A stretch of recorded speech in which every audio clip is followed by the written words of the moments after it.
দর্শক স্বাগত জানাচ্ছি সিএমএম বাংলা টিভির সংবাদে। এখন দেখবেন জামাল উদ্দিন কালাচানের প্রতিবেদনে বিস্তারিত। নতুন সরকার প্রতিষ্ঠিত হয়েছে, আমি সেই দলের সদস্য।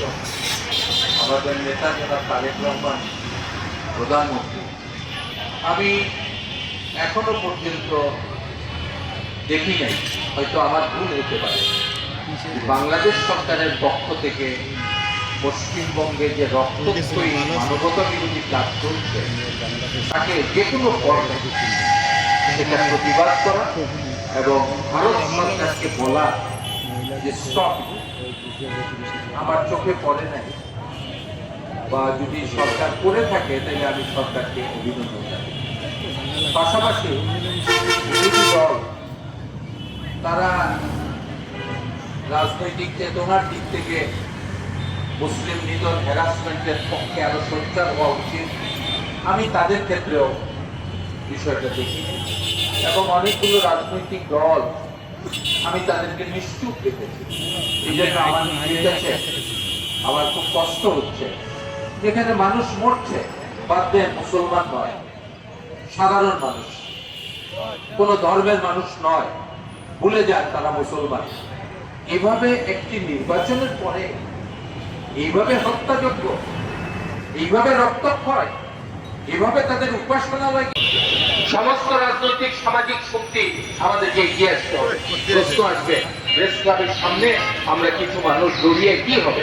এটা বিশ্ব মানবতার প্রশ্ন, এটা ভারতের প্রশ্ন নয়, বাংলাদেশের প্রশ্ন নয়, এশিয়ার প্রশ্ন নয়, বিশ্ব মানবতার প্রশ্ন। বিশ্ব মানবতা যদি চোখ বুঝে শুধু দেখতে চায়, বিশ্ব মানবতা যদি ট্রাম্পের হুঙ্কারের মতো ইরানের উপর আক্রমণকে সমর্থন জানায়, এইরকম পরিস্থিতি হয়ে যায়, তাইলে তো আমরা আমাদের প্রতিবাদকে অব্যাহত রাখবো।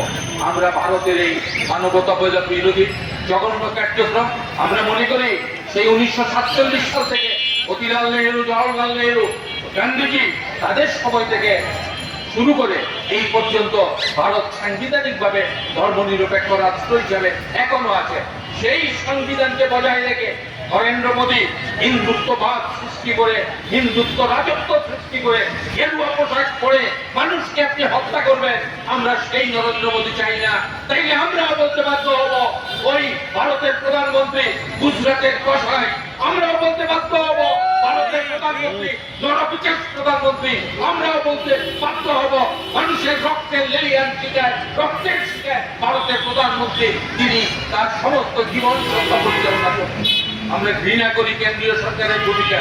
আমরা বলতে চাই অবিলম্বে ভারতের পশ্চিমবঙ্গে আপনি এই সন্ত্রাস হত্যাযজ্ঞ বন্ধ করেন। আজকাল বর্ডার দিয়ে দেশকে রক্ষা করা যায় না, চিন্তাকে কিভাবে আপনি বর্ডার দিয়ে রাখতে পারবেন না, চিন্তার শক্তিকে আপনি মিলিটারি দিয়ে দমন করতে পারবেন না, আলোকে আপনি বর্ডার দিয়ে রাখতে পারবেন না। বর্ডার সামরিক বিষয়, মানুষের মনের মরণশীলতা হচ্ছে সবচেয়ে বড় বিষয়। আমরা পশ্চিমবঙ্গের রক্তক্ষয়ী সংঘাত চাই না। আমরা পশ্চিমবঙ্গে বিজেপি কর্মীদের দ্বারা তৃণমূলের অফিস দখল করে চাই না। আমরা পশ্চিমবঙ্গে বিজেপির সন্ত্রাসীদের দ্বারা মুসলমানদের হত্যাযজ্ঞ চাই না। আমরা পশ্চিমবঙ্গে মানুষের ঘর বাড়ি ধ্বংস, দোকানপাট ধ্বংস আমরা চাই না। সেক্ষেত্রে আমরা বলতে চাই, শুধু আমরা এককভাবে কথা বললে হবে না, আমরা গোটা বাংলাদেশকে জাগ্রত করতে চাই। আমরা বাংলাদেশের প্রধানমন্ত্রী, আমার দলের প্রধান জনাব তারেক রহমানকে বলতে চাই, আপনি প্রতিবাদ করেন, আপনি নিন্দা করেন, কঠোর ভাষায় ভারতের মানুষকে মানুষ হত্যা করবে সেই ধারাকে আপনি বিরোধিতা করেন। আপনি অনেক অনেক কষ্ট করে, অনেক ত্যাগ প্রতিজ্ঞা করে, অনেক চড়াই উতরাই পার হয়ে বাংলাদেশের মানুষের ম্যান্ডেট নিয়েছেন। আপনি যদি নীরব থাকেন, আপনি যদি নিশ্চুপ থাকেন, তাহলে পরে অনেকেই বাংলাদেশের অনেকেই আপনাকে হত্যাযজ্ঞে আপনি প্রতিবাদ করতে পারেন না, সেই দোষারোপে আপনি আক্রান্ত হন। বন্ধুগণ, আমরা বিশ্বের মানুষকে বলতে চাই, জাতিসংঘ কার্যকর হয়ে পড়েছে, দেখতে পাচ্ছি ইরানকে আক্রমণ করেছে ট্রাম্প, উন্মাদ এবং পাগলের মতো গোটা বিশ্বকে ক্ষতবিক্ষত করেছে। কখনো আলোচনার নামে কালক্ষেপণ করে, আলোচনার নামে বৈঠক করে, কখনো ইসলামাবাদী করে, কখনো ভিন্ন দেশে করে। এইভাবে চলছে সেই খেলা। আজকে দেখলাম সমঝোতা নাকি ধার প্রান্তে, তাইলে পরে স্বাভাবিক প্রশ্ন আসবে আপনি খামেনিকে মেরেছেন কেন, স্বাভাবিক প্রশ্ন আসবে ইরানকে আপনি ধ্বংস করছেন কেন, স্বাভাবিক প্রশ্ন আসবে ইরানের সমর শক্তির উপরে আপনি আঘাত করেছেন কেন, স্বাভাবিকভাবে প্রশ্ন আসবে আপনি হরমুজ প্রণালীর নিয়ন্ত্রণ আপনি কেন নিতে চান, এটার উপর তো আপনার কোনো অধিকার নাই। কাজেই বন্ধুগণ, আজকে বিশ্বে যে তাণ্ডব চলছে, দানব চলছে, ওই ট্রাম্পেরই আরেক বন্ধু, আরেক ভাই নরেন্দ্র মোদী। আমরা দেখেছি আমেরিকাতে দেখেছি প্রেসিডেন্টের সাথে নরেন্দ্র মোদী সেখানে বিভিন্ন অনুষ্ঠানে অংশগ্রহণ করেছে। কাজেই বিশ্বের পাগল ট্রাম্প আর উপমহাদেশের পাগল নরেন্দ্র মোদী, তাদেরকে গণতান্ত্রিক চেতনা দিয়ে রুখতে হবে।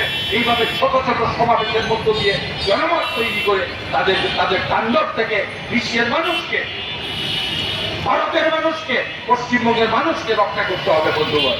সেই প্রেক্ষিত থেকে যারা আয়োজন করেছেন তাদের প্রতি ধন্যবাদ।